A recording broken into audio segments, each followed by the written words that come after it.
I'm Mike Baker, and welcome to National Arts. In 1954, a young high school graduate named Jim Henson entered the University of Maryland.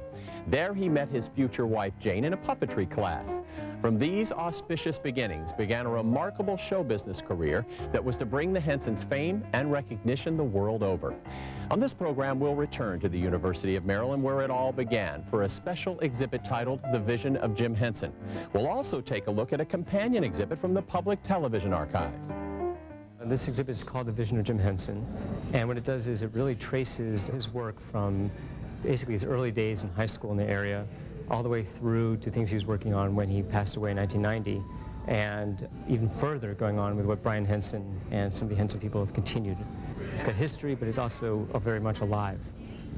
We've got the workshop tables, we've got live videos, we've got videos from the 50s all the way up to the present. Now you have maintained this entire exhibit through docents or through students in a course, is that correct? Right. The course has been on the Muppets. It's called the Muppets Take Maryland. Jim Henson was an alumni from the University of Maryland as well as his wife, and students have been taking a 3-credit class in experiential education, and I was the primary instructor for that. 32 students, and they did everything from learning about puppetry, both the history and manipulation, to learning about Henson's life, also what it means to work an exhibit. Also, because we've had so many tour groups come in, there's a lot of educational material that they need to cover. So there's a lot of outreach going on here, isn't there? We do a lot of outreach, and that's something that was very important to me, to make it education outreach and to let schools in the area know that this is going on. But we sent a letter out to area schools and got flooded with calls from teachers from preschool to high school. And some of the preschools said, "Are my kids too young?" And I said, "No, they're the target audience." High school kids said, "Are my kids too old?" And I said, "Not if they have creativity and energy and love to learn how things work." The interactive table must be really fun for people who come in. I notice almost everybody gravitates right over there. It's really exciting, and what it is it gives people a chance to feel what Miss Piggy feels like, or Kermit the Frog, or to be able to actually see a live Muppet right in front of them and interact with it, and also just realize the construction. The students are really schooled in how the different Muppets are constructed, whether it's using plaster or whether it's using foam. So that's really exciting too. The head of the puppet is separate, and it's separate because that way the puppeteer can turn the neck around, all around like that. But also, if the puppet needs to change clothes, they can just take the head and put it on a new puppet. Did you enjoy the Muppet? Who's your favorite Muppet? Kermit. Kermit's your favorite? Me too. I look around and I realize that Jim Henson was the ultimate triple threat. His Muppets, his artistry translated so well on stage or in live performance. They do so well on the screen and they do so well on television. And then even when you take a photograph of one of his pieces of art, you know, it goes right into the visual arts so well. I mean, it just crosses all the artistic borders. Well, and I think that you really hit on one of the key points that fascinates me about Jim Henson is that you think of Roy Lichtenstein, an incredible visual artist, but we know what his medium is. You think of Laurence Olivier, and what an incredible actor, but we know what his medium is. Jim Henson crossed so many different mediums, whether it was directing, whether it was something like Sesame Street, when you have very lovable, adorable Muppets, and then you go to the fantastical, kind of scary figures from The Labyrinth and The Dark Crystal. A lot of people don't realize, but he won or actually he was nominated for an Academy Award in the 60s for a piece called Timepiece. And that was a live-action human, actually it was himself, and it basically is documenting time.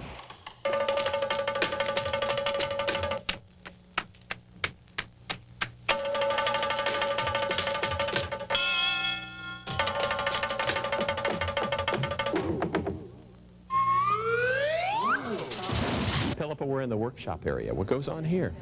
Over here, this is where we let visitors get hands-on experience. They actually get to see the materials used to make Muppets. They get to see the different forms of animatronics and just to get the inside look. It's just a new way to look at the exhibit. For people who've seen these on television or in the cinema, it must be an altogether new experience for them to physically come up and touch some of these things. Definitely, definitely. If you want, you can come to the table now, and we can. I'll introduce you to Alex. Hi, Alex. This is Mike. How's it going? Nice to meet you. And something he can explain to you is Sir Didymus here. He's from the movie Labyrinth, and kids, their eyes just open up when they actually see him standing here. Sir Didymus is an interesting character in that he's, well, the way the puppet is put together, it's a combination of a lot of different styles of puppetry. There is basic hand sock puppet, as you can see here, as that's how the character is put into the shot. The mouth is operated through a cord system. I'm dropping stuff, sorry. The mouth, unfortunately, is broken right now. You can kind of get a little... But the most impressive part is that the rest of him, his eye and his ear, are operated by a remote control. The Henson people just took radio airplane controls. And it's really wonderful, like, people of all ages, when they get to actually, we let them operate Didymus. We let them actually play around with the controls, and they just go crazy. This is our friend Thomas. He is, at heart, just a big sock puppet. He's from the movie Witches, which came out in 1990, and it's based on the Roald Dahl book. And with a lot of the younger visitors, they might not be able to remember the Muppet Show, but they definitely have read either the book or seen the movie. So this is something they enjoy. And something really interesting about him is that he's also hooked up to a computer. The puppet operator, who actually would be in my position, can only move the head and move the body back and forth like this. Everything else is controlled by a computer that plugs in.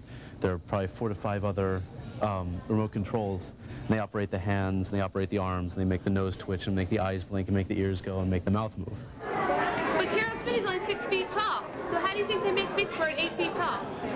Can you think of a way? Well, that's right. They put the hand up, way up high through the neck, and Carol Spinney reaches his hand above his head, and that's how he spends most of the day. Do you think you'd get tired if you had to do that all day? You want to try it one day and see if you can do it?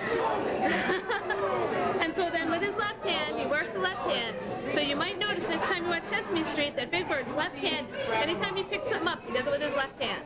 Sesame Street was an experiment to tap into kids using the commercial format. And so if you remember, Sesame Streets always end with, this episode was brought to you by the letter F and the number 3. Right. And each bit was about a minute or 2 minutes. And Joe Kans Cooney and John Stone and Jim Henson, when they were starting up the idea of Sesame Street, realized that kids were looking at very short attention span. And how can we communicate to them? And I think that that was something that was just revolutionary in terms of using the TV medium to educate kids as well as entertain. Well, this particular exhibit is a more archivally based exhibit that talks specifically about Jim Henson and his association with Sesame Street. We call it Jim Henson and Sesame Street. And what it is materials that were taken from the archives at the Jim Henson Productions in New York, and also material from the National Public Broadcasting Archives, which is here on campus, and which is a unit of the University of Maryland Libraries.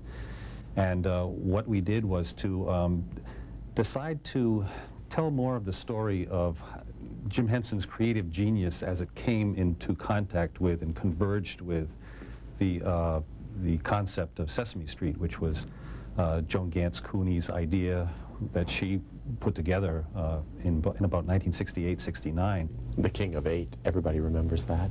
The King of 8 is wonderful because, and this is a storyboard for the King of 8, and it was in 1970, so I think that must have been either the first or second season, probably the second season this was on. It was one of the counting films, and every season they had a new and different counting film.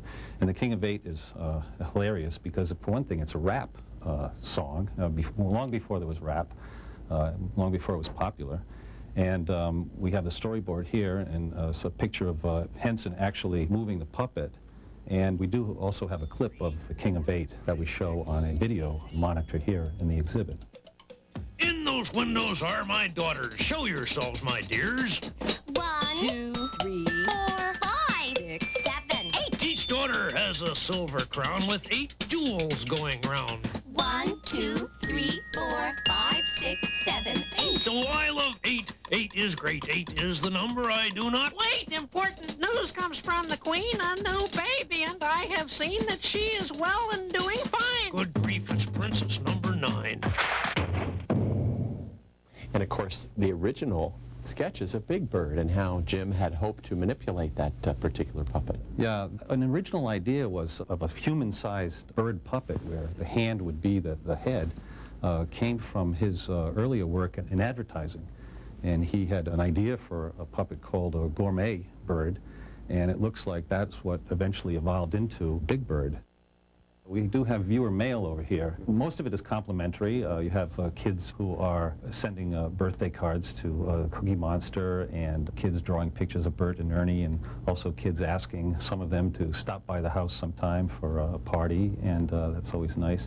But you also have some letters that weren't so favorable. And one is from a group that says that Sesame Street is not racist, but it is sexist because it brings up our little girls to be housekeepers and show horses, and we want women who are musicians, artists, thinkers, and the like. But for the most part, the viewer letters are all this kind of very heartfelt and wonderfully expressed letters from kids to the program that means so much to them. In this case, we got several interesting things. The first thing is steal a piece of metal sculpture that was part of the #3 counting film. It's a #3 ball film, as it was called, and it was just an amazing, elaborate metallic structure that Frank Oz designed and constructed. And just 3 balls go through this thing, and they go through all these great loop-de-loops, and then down runs, and then up again, and they go flying all over the place. And every so often, something having to do with 3 comes up. We also have one of the princesses of 8, because the king of 8 had 8 daughters, 8 princesses, and they all had crowns with 8 jewels on each crown. And we also have a 45 RPM phonograph record of Ernie, who's really Jim Henson, singing Rubber Ducky. With Sesame Street, we're in our 2nd generation, 27 years strong. And it's wonderful to see these students who come through this exhibit remembering everything. And of course, in Sesame Street, they do recycle a lot of the segments. And so the kids do see these things and remember them from growing up, and sometimes the parents will come in and also remember them, so it's kind of nice to see that. Jane, in 1992, you established a not-for-profit organization called the Jim Henson Legacy. And herein today, we see some of that result, don't we?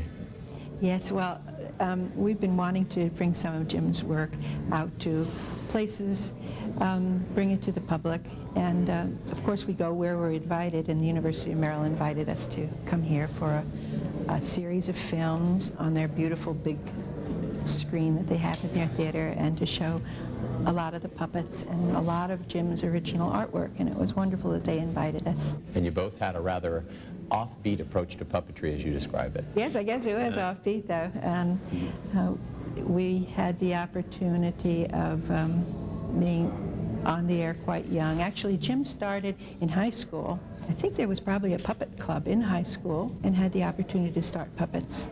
Then first on WTOP, and then on WRC. And then we had a regular show on NBC. Well, I don't like jazz. Jazz has a very different look to it. It moves, see, like this. Gee, I see.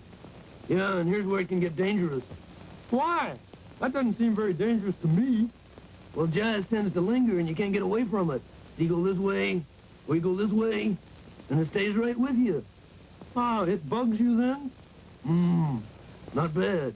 We had Sam and Friends on the air, a little 5-minute show that came on at the end of the 6 o'clock news strip just before Huntley Brinkley, and then at the end of the late news strip just before the Tonight Show. And I think we were known for short little shows, but I know that the reason we were able to do that was because Kukla, Fran, and Ollie was very popular at that time, and Bert Hillstrom, who was out of Chicago, had already proven that family audiences of all ages loved watching Kukla, Fran, and Ollie. Of course, they were puppets, different kind of puppet from Jim's puppet. Kukla is like this, although Ollie was a dragon and like this. But I'm sure it was because of Burr that we had the opportunities we did in the beginning. As I walked around the room, I saw some examples of Sam and Friends sketches and different things that looked like Jim might have even done in his coursework, from the very beginnings all the way around to some of the great days of the 80s and early 90s. Yes, some of his work here is from high school, and then posters from his theater work while he was here. And then we have the original puppets from Sam and Friends displayed here, including the original Kermit, that Jim made when he was 18. And Sam is here from Sam and Friends. And then several of the other characters that Jim is more well known for are here also. I'm looking at them now. Ralph and the Swedish Chef and Dr. Teeth and Manamana. Oh, yeah. And then, of course, we have other characters who Jim isn't part of, but designed, with Big Bird. Especially, it's very nice to see Big Bird here. When you got married in 1959, did either of you know what was going to be down the road and just how big this whole proposition was going to become? Things take their own shape, so of course we had no idea exactly what it would be, but Jim really felt that he would like to do important work and he would like to make a contribution, and he really felt that puppets were very strong on television and had never really been used yet to their full strength on television, on the media. So I think that he felt that there was a lot to be done there, and he was willing to go and try to do it. Mention my name, then shoot them again. And if you ever get in a jam, just mention my name. I said mention my name, but please don't tell them where I am.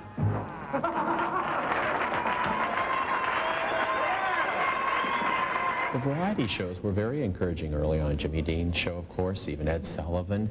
That was really a shot in the arm for what was to come. Well, when we started with Sam and Friends, as I said, at night, 11:25 at night, we introduced the original Steve Allen show.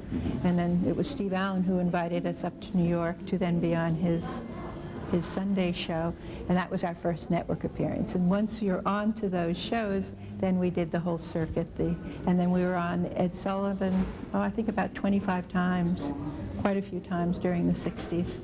As you look back now, were you really surprised at all junctures just how popular these shows were? I mean, the Muppet Show rose to #1 almost overnight.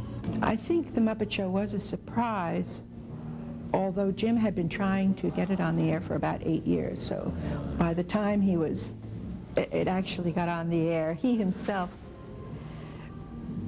a lot of him was not that surprised, because he'd been saying, you know, it will work, it will work, it will work. The show is about to start. You cross your fingers and hold your heart. It's curtain time and away we go. Another opening of another opening of another show.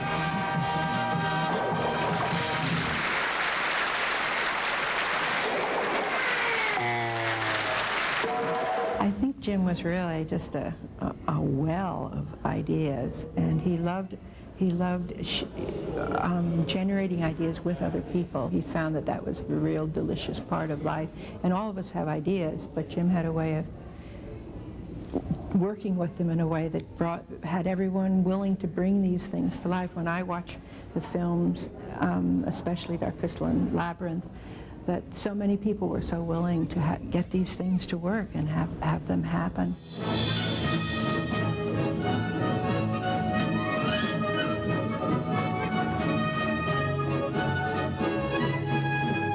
The prophecy didn't say anything about this. Prophets don't know everything.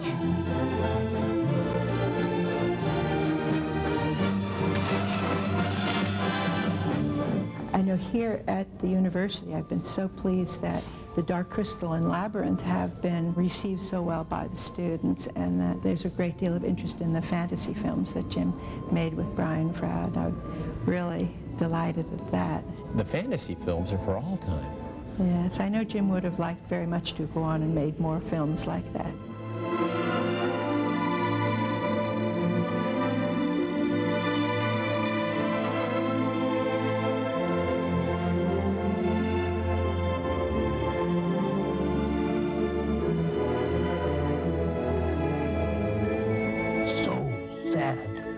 Oh, he's a rare boy, my friend the soldier. He's somewhere about his business. You sure? Come on. You can have your biscuit. You were on the ground floor of the Muppet Show, and it garnered you a Peabody Award, one of the most prestigious awards you can ever get. Yeah, I was involved for the first 3 years with the Muppet Show. It was produced in England. I don't know if you're aware of that. And was great fun to see it evolve. And when we started, no one had any notion that it was going to become as successful as it did. And those shows are still in syndication. They're rerun all the time. And a whole new generation is seeing those shows.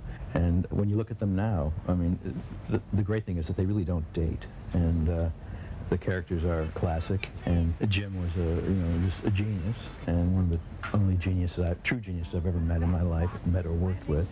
And there was an audacity about it, which still shows through when you see it 20 years later. Can't get into our shoes because our shoes refuse to ever grow weary. We keep cheerful on an earful of music sweet, 'cause we've got happy. 'Cause we've got happy feet. At one point, I remember we were, it was on in 108 countries. And it was Le Muppet Show and Das Muppet Show and Il Muppet Show. But the kick for me is that people call now and have seen it for the first time, or their kids have seen it for the first time, and enjoy it. I guess you were very close friends with Jane and Jim. Yeah. I was working with Jim when he died. We were working on the 3D film for Disney World, and Muppet Vision it was called. And I was in his office Friday before he died. He had this little tickle in his throat. He's kind of got this cold. I just can't get rid of it. And the next week he was gone. It was just a horrible shock. But I mean, he talk about leaving behind an incredible legacy, and it's just remarkable. Yeah, when someone dies that young, or is taken that young, you always wonder what their contribution would have been had they lived a full life. But in Jim's case, the fact that he started so young and was so prolific during those years, I don't think you quite asked that question. I think you're satisfied with the fact that he was on this earth for as long as he was, and he gave as much as he did. The foundation was originally established 14 years ago by my father after a big international festival of puppet theater that he worked on in 1980 in Washington, D.C.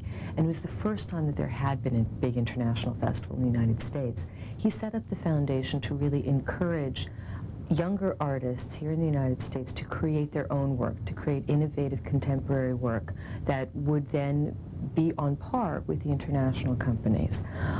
He also wanted to encourage artists to create images that were their own.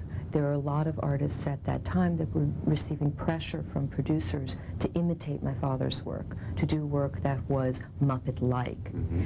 And each artist has their own style, and he wanted to encourage artists not to imitate him, but to be able to continue in their own vision.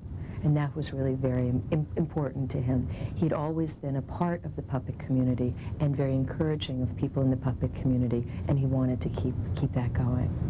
And the genesis of the International Puppet Festival all came from your travels with your father as you began to see all the different forms that existed around the world. Yes, our family went to puppet festivals here in the United States every year when I was growing up. My parents were really very active with the puppet community. It wasn't until a little bit later that we started going to the international festivals, and we found that the international work really was so intriguing, and it was something we really wanted to bring back to New York and to show to a New York audience. Do you think the greatest legacy that the International Puppet Festival will leave will be the fact that we have made this an adult art form and begin to appreciate it on that level here in this country? I think for me what's most important is giving these artists a venue to express their most innovative, interesting work. For me, I like the full family shows. I like shows that work for the kids as well as for the adults. I think that that's very important. I think that good theater works for all ages, not only for adults, not only for kids, but for everyone. That, I think, is the real challenge. One way it was magic, I think, just these characters came together and became almost like human characters, people that we know, and that if you see Frank Oz or Kevin Clash working the characters like Elmo, Suddenly, Kevin Clash just falls away, and you only see Elmo. It's really an amazing magic that these characters take on a life of their own. Henson believed that puppetry is much larger than the Muppets. The Muppets is obviously the most commercially visible, and in terms of worldwide recognition. But one of the things that was so brilliant about Jim Henson was that he really wanted people to realize that the Muppets were just part of the continuum of puppetry, and that it was something that they needed to know, that there was all kinds of forms of puppetry, and this is one. And this is one very special one. He did wonderful work, and how way people are expressing it now, especially college-age people, they say, we grew up with it. We've watched Muppets all these years, and so I think that there's still quite an audience there for the work of Jim's career, and I would like to hope that that will continue to be presented and promoted, but I am very enthused about having people still have opportunities to see Jim's work. Did you see that? Though he's no longer with us, the love and magic which Jim Henson imbued into his colorful Muppet characters will be with us for all time. Until next time, remember, art was meant to be appreciated, so you be a part of it. Someday we'll find it, the rainbow connection, the lovers, the dreamers, and me.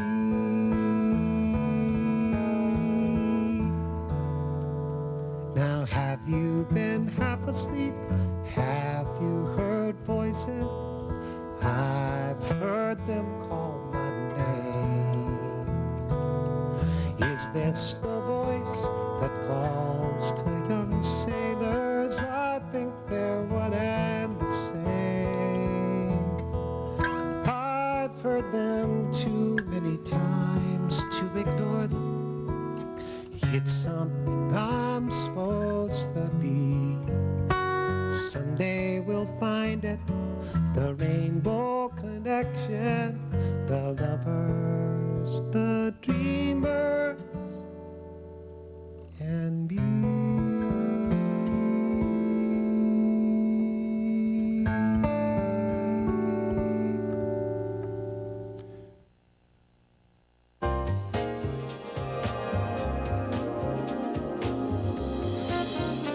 You're watching Bravo, the Film and Arts Network.